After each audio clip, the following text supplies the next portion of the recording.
What's going on, guys? Welcome back to a late edition of our US Grand Prix recap. I apologize for it being a few days late. We needed to take a couple of days to kind of rest and recover from attending the United States Grand Prix this year. It was a lot of fun. It was very hot. And I'm currently dealing with a little bit of extra stuff that I got a little unintentionally. And so that also contributed to this being a few days late. But we're here now to talk about what happened this weekend, the US Grand Prix, a sprint race weekend, which we're going to touch on that as well. We're going to go over my weekend winners and losers. We're going to talk a little bit about the disqualifications that happened, as well as we'll wrap things up with my predictions results for the predictions I made before the weekend began. But let's go ahead, let's jump on into it. Let's start this thing off with our race quick hits. So kicking things off with our race quick hits, and I think we'll start with one of the bigger talking points of the entire, I almost said season, the entire weekend, and that being the sprint race. And the biggest question that I think everyone has is why? Why do we sprint race? Because all we saw in the sprint race at Circuit of the Americas is basically an exact preview of what we were going to see in the Grand Prix the day before, or the day after rather. Max Verstappen even commenting on this post sprint race, basically being like, it takes away some of the magic that comes from waking up on a Sunday and not being quite sure what the results are going to look like for the race that day. It kind of it takes away a little bit of the mystery, and it takes away a little bit of the sparkle that, you know, a race on Sunday has. And the way that the FIA and the F1, I don't know if the FIA has that much to do with it, but the way that F1 has chosen to run the sprint weekends now just don't really seem to make much sense. And while we have had some good sprint weekends before, earlier this year, I think Austria comes to mind first. Those aren't necessarily, I think, a benefit to the format of the sprint race, and more of just the fact that we got some inclement weather and some interesting strategy calls needed to be made in those races more than anything. And so I think one of the bigger things that we continue to talk about on these sort of weekends where the sprint race, nothing really exciting happens, and it basically kind of spoils the race pace for each car going into Sunday, is why do they continue to do it the way they do? They keep coming out with these quotes saying that they're not sure why, you know, these sprint weekends aren't generating more excitement. Well, it's because it's just a massive spoiler, exactly like Max and a bunch of people online are saying. Why would we be more interested in a shorter race that basically spoils what's going to happen in the full Grand Prix the next day? I don't quite understand it. They've mentioned that they need to make some changes, and even this morning, as of recording, they've talked about some potential changes they'll make going forward, but I just don't understand why it got this bad and this far in the first place. So who knows? We'll see what comes of it, but right now the sprint races maybe be at the biggest L level that we've seen them since they've kind of continued on. Another next point I want to talk about is actually kind of in a point about attending the race weekend. Obviously, this is the first race weekend that we've had the privilege of attending since we do live in Texas, and actually close enough to Circuit of the Americas that we were able to drive up each day on the weekend and take part in the festivities that were going on site. But I think the biggest takeaway from doing that is actually the surprising fact, or unsurprising fact, is that when you attend a race in person, you actually have probably the least amount of knowledge about what's going on across the weekend, probably more than even if you had just not watched any of the sessions and looked online afterwards. It was incredible to see, because we sat at turn 15, and so the tricky technical section at the end of sector 2 and beginning of sector 3, which it provided a lot of entertainment, but there was a lot of stuff happening on the other parts of the track that we just never saw because either the TV directors or the camera directors just decided they didn't want to show us. So it was incredible just to see how out of the loop we were until basically we went home and were able to follow up on everything at the end of the day. But at the same time, attending a Grand Prix is probably one of the most fun things you can do if you can make it work, through travel and the cost of tickets, especially in the US. We had so much fun going all 3 days. It's our first time we were able to go to a full 3-day weekend for a Grand Prix, and actually only the second weekend we'd ever attended. We attended the race at Circuit of the Americas in 2022, and it was so much fun. We knew we were going to come back this year, and we got those 3-day tickets basically as soon as they went on sale. Coming up every single day was probably the most fun. To be surrounded by race fans and just getting to see all of the action in person is probably undefeated. The energy in at the circuit is incredible, and while there is a lot of people, I think they said the final number is about 432,000 people attending across the weekend, It's probably some of the most fun you can have if you're a big F1 fan. But I just wanted to touch on that a little bit. We got to attend the race. I actually intended to record more live content while I was there, but I'm actually dealing with some health things that started kind of at the beginning of the weekend, and so honestly I had no energy or motivation to do that, and as I'm still recovering from it, it's hard enough to make content in itself. Moving on, in a conjunction with attending, we got to see F1 Academy for the first time. We got to see it in person, as well as it was streamed for the first time to the world, and I was super excited for this. And actually, the F1 Academy qualifying and races are officially bangers. I mean, they are obviously modified F4 cars, so there's not going to be quite as big a difference in gaps between car to car, since I'm pretty sure F1 Academy is a spec series. But all of the races were close. We saw a lot of on-track action, wheel-to-wheel action, and qualifying was so close where there were multiple instances of 4, 5, or even 6 drivers all being within a tenth of each other. It was absolutely amazing to see, and I can't wait to see F1 Academy and what it brings going forward as their season officially wrapped up this weekend in Austin, with Marta Garcia taking the inaugural F1 Academy Championship. So congratulations to her. It was absolutely fun to watch, and I can't wait to see more what comes from that. Moving on to the actual F1 side of the weekend, Mercedes fumbling the bag at Austin again. We're going to, putting the disqualification aside, I mean, they absolutely really messed up Lewis's strategy. They had slow pit stops, which cost him in the long run. And then obviously, you can't not mention the failed technical regulation with the plank wear that ended up robbing Lewis of his P2 finish at the US Grand Prix. Obviously, Charles Leclerc also disqualified in this one for the same reason. But man, Lewis was on the pace to potentially win, especially with Max having to modulate and regulate a brake issue going down the stretch. Lewis was flying up towards the back of him and finishing a little over 2 seconds on the road. All you have to do is look at a couple of slower pit stops and a bad tire strategy, and you really can only be scratching your head saying, what if? So Merc, really, you got to get this stuff figured out, because you don't have a dominant car anymore, and you really just got to get that thing figured out.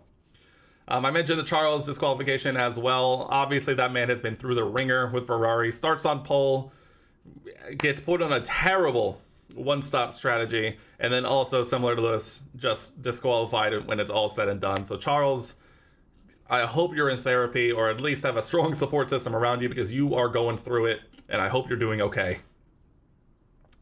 The next thing I want to celebrate is Yuki! 5 points around Circuit of the Americas. Obviously, a lot of the narrative around this weekend for the AlphaTauri is the return of Daniel Ricciardo. And Yuki absolutely responds by absolutely dominating in this one. He beats Daniel Ricciardo and finishes 8th with the fastest lap. That's 5 points for Yuki. Yuki probably having his best weekend of the year, I think, on that one. Obviously helped with the disqualifications, but at the same time, his team took the gamble to pit him on the final lap to get that fastest lap point, and he absolutely came and delivered, and he's rewarded with a couple more positions and 5 points for AlphaTauri, who move up within 2 points of Haas for 9th in the Constructors' Championship. On that same line, we also are just going to end on this idea, right? Logan Sargent, right? Coming into the weekend, coming off of a Qatar Grand Prix where he absolutely just couldn't get anything right, spins out in the sprint race, DNFs, and then has to retire in the main Grand Prix just due to health reasons and health safety concerns, to come into Austin and have a very rough, we'll put it nicely, rough sprint race, to turn around and put in an absolute banger on Sunday. Undefeated feeling for him, I'm sure. He finished P12 on the road, and he is rewarded for an absolutely fantastic drive, probably up there, an argument for his best drive of the season. And he's rewarded after 2 disqualifications for his first points of the season in F1, the first American to score points in F1 in 30 years, and he does it at the home Grand Prix, the US Grand Prix. I mean, congratulations, Logan. That was an absolutely fantastic result and bounce back from the sprint race to the Grand Prix. And I've seen so many people online already trying to discredit it, being like, oh, he's so lucky, blah, blah, blah, blah, blah. But even before that P12, I was talking with my wife, and pretty much everyone online was saying that P12 finish was one of his best drives of the season. And he just happened to put himself in a position that others could have as well to get in the points, and they just didn't make it happen. So Logan Sargent, congratulations, you are an F1 point scorer, and Alex Albon as well, also promoted up to 9th. So a double points finish for Williams. Absolutely well deserved. Both of them had a very, very good Grand Prix race on Sunday, and they were rewarded with a double point. So a huge result for Williams, and absolutely a huge result for Logan as well. I think that wraps up my quick hits. I think we'll just end it off by saying is like I would always recommend going to a Grand Prix in person if you have the opportunity. It's one of the most fun feelings just to be surrounded by fans, and seeing the action on track is also a little bit fun as well if you think about that. But let's go ahead. Let's move on now. That's a little bit long-winded. Let's jump into my weekend winners and losers. So moving on to our weekend winners and the losers, I feel like this one is a little cut and dry for the winner for sure, in my opinion, and the loser also feels pretty easy to say. I think there's a little bit of a debate, but I think the one I went for makes sense as well. We'll get into that, but first we're going to start with our weekend winner, and there are plenty of people who you could say is a winner based on the individual performances, but I think if I'm choosing to take a step back, looking at the bigger picture, who is the biggest winner coming out of this Grand Prix weekend here in the US, and it has to be Logan Sargent. All of the talk for the last month has been about how he's just not on the pace, and Williams needs to, cut ties early and, get someone in the car who could try and keep up with Alex and deliver when he needs to. Especially coming off of, like I mentioned in quick hits, a Qatar Grand Prix, which probably couldn't have gone much worse for him, to come in and get his first points of his career in the very next race weekend, bouncing back from a very rough sprint race as well. Logan, I think you are absolutely the biggest winner going into the Mexican Grand Prix this weekend. Coming out of that weekend with points, your first, and being relatively on pace with Alex in the race itself as well. Absolutely huge. What a way to bounce back. Hopefully this gives him a little bit more confidence as we round out the end of the season, and we'll have to see what's going on behind the scenes at a later date. But I know this had to have been a very big relief for Logan, and I'm sure and hoping that he'll be able to, be a little more loose and not worry as much about the whole idea about him not scoring points. So Logan, very easily for me, you are obviously my weekend winner. And then jumping straight into my weekend loser, this one could have gone a lot of different ways as well, but I'm also choosing to take a bit of a higher altitude look at this one. I've gone for Mercedes. George Russell absolutely off the pace most of the weekend. He just couldn't seem to unlock the same pace that Lewis did, and really struggled on the hard tires in the Grand Prix on Sunday, and just really never was able to make up the ground like it seemed like Lewis was. Who knows exactly why that could be happening? Maybe George just doesn't connect with the car as well right now, and Lewis was just able to come out with that much more fire and all of that. But I mean, Mercedes, bad pit strategy, bad pit stops, a bad car setup, and I know that it's a sprint race weekend, and so you had less time to really dial in the setup. But at the same time, that is on you as a team. Lewis comes in with an absolute banging result for P2. And catching Max Verstappen, who might have been able to catch him, had Max not obviously gotten DRS. I think on the second to last lap, I think kind of really just set it in stone.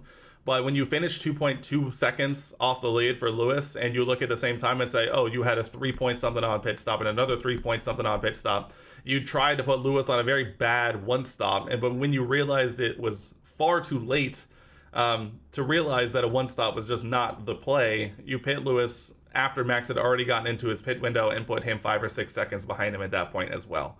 I mean, with better pit strategy and better pit stops, you could have been fighting for the win, because Max had a brake issue that he was managing, and if he had to be battling for the lead, who knows what could have happened. Obviously, Lewis ended up being disqualified in any way. But can you imagine the absolute storm you guys would be in if Lewis had managed to win the race anyway and then be disqualified? It's hard not to think about this, as a Lewis fan or Lewis enjoyer. You guys got to get this figured out. You can't just rely on Lewis to overcome all of these things for you anymore. And I think you've actually said online in some interviews that you really need to start shoring up these things, but this is stuff that should have been taken care of a long time ago. So it's pretty easy for me to say, Mercedes, you're my weekend loser.